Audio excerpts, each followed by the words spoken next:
Hello student, मैं अभिषेक कुमार स्वागत करता हूं अपने यूट्यूब चैनल एबी एजुकेशन में। तो स्टूडेंट, आज हम बात करेंगे क्लास 10 का कुछ एनसीईआरटी क्वेश्चंस है जो कि आज हम डील करेंगे। बहुत दिन से वीडियो आ नहीं रहा था क्योंकि कुछ टेक्निकल इशू के कारण। तो आज फाइनली हम उस क्वेश्चंस को लेकर आए हैं जो कि बहुत सारे बच्चों के दिमाग में थ्योरी तो पढ़ लेते हैं लेकिन उनको ये क्वेश्चंस को सोल्व नहीं कर पाते, यानी कि इस क्वेश्चंस के बारे में दिमाग नहीं लगा पाते कि आखिर में ये क्वेश्चंस बोल क्या रहा है। क्वेश्चन आपके सामने है, क्वेश्चन देख सकते हो कि will current flow more easily through a thick wire.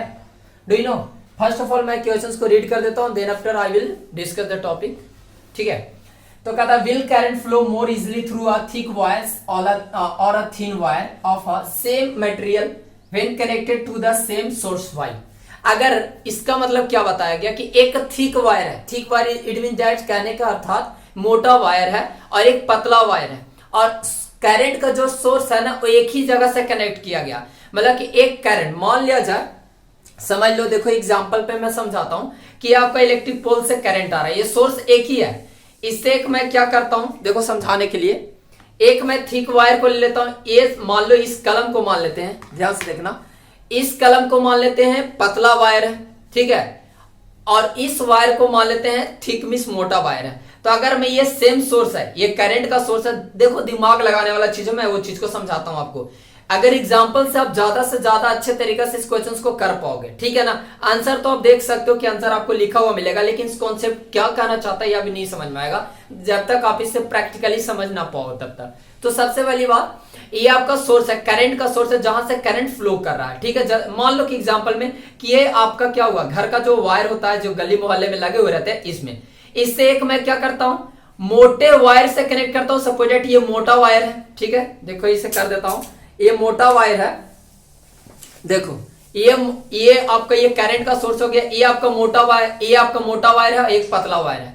तो दो वायर से कनेक्ट करता हूं, समझिएगा बात को, एक वायर मोटा वायर है और एक वायर पतला, यानी कि ये थिक वायर है और ये थिन वायर है। देखो सबसे बड़ी बात ये समझ में आना चाहिए, थिक और थिन में अंतर क्या होता है। ये चीज समझो कि थिक मींस होता है, यहां समझ लो THIC के थिक मींस होता है, समझ में आना चाहिए, THIC के थिक मींस होता है मोटा, ठीक है ना, मोटा। और क्या कर सकते हो, THIN थिन, थिन मींस क्या होता है, पतला। ये समझ लो बात को, ये दो टॉपिक पे यहां पर निर्धारित है।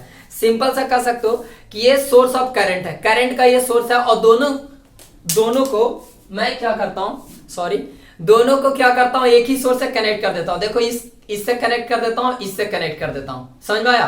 अब ये मोटा वायर और ये आपका पतला वायर है, इसको दोनों से तो किस में ज्यादा करंट फ्लो करेगा। तो देखो एक चीज मैं बताया था उससे पहले, अगर आप थ्योरी पढ़े होगे कि resistance is directly proportional to क्या होता है, लेंथ ऑफ द कंडक्टर।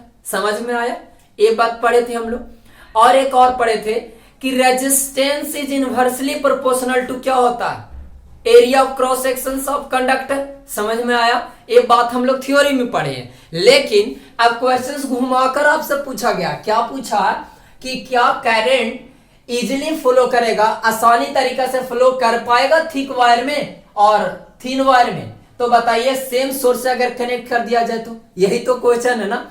तो इसका आंसर ये होगा कि current will flow more easily through a thick wire, मोटा में, इस मोटा वाला वायर में ज्यादा करंट फ्लो होगा और इस पतला वाला में कम होगा। लेकिन इसके पीछे भी कुछ रीजन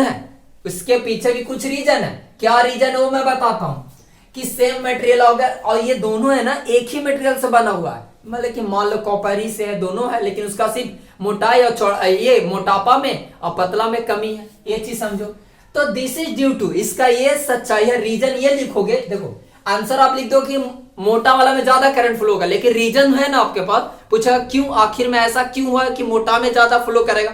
तो रीजन देना सबसे बड़ी बात होता है। तो आप रीजन देकर उस क्वेश्चन को सेटिस्फाई करोगे। कैसे करोगे कि this is due to the fact, ये सच्चाई है कि दैट कि resistance of wire is inversely proportional to the square of the diameter. देखो इससे पहले मेरा प्रीवियस वाला वीडियो में क्या था न्यूमेरिकल्स में, कि उसमें डायमीटर को हम क्या कर देते थे, दुगना करता था क्वेश्चंस को, ठीक है ना। और उससे पहले रेजिस्टेंस को सिंपल रखता था। तो देखो ध्यान से, दो चीज मिस, सिंपल से एक वाला किया और एक डायमीटर को बढ़ा दिया गया था। तो यहां पर अगर मैं ड्राइवेशंस के अकॉर्डिंग समझने का कोशिश करूं तो क्या जानते हैं कि जो रेजिस्टेंस होता है रेजिस्टेंस डायरेक्टली प्रोपोर्शनल किसका होता है, लेंथ ऑफ वायर का होता है, ये समझ में आया। और क्या रेजिस्टेंस जो होता है inversely proportional area of cross section होता है, एरिया ऑफ क्रॉस सेक्शन।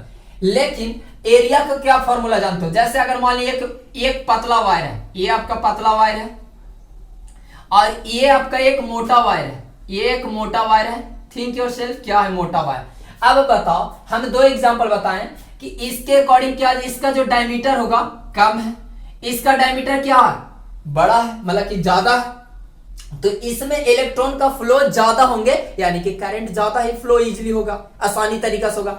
इसमें करंट फ्लो, इसके अंदर इलेक्ट्रॉन्स कम फ्लो होगा क्योंकि इसके पास डायमीटर क्या कम है। तो हम क्या क्या है, इसको अगर हम डायमीटर के अकॉर्डिंग अगर ऐसे करते हैं, ये डायरेक्टली प्रोपोर्शनल है, तो 1/a यानी एरिया ऑफ क्रॉस सेक्शंस को अगर हम क्या लिख सकते हैं, एरिया क्या होता है पाई आर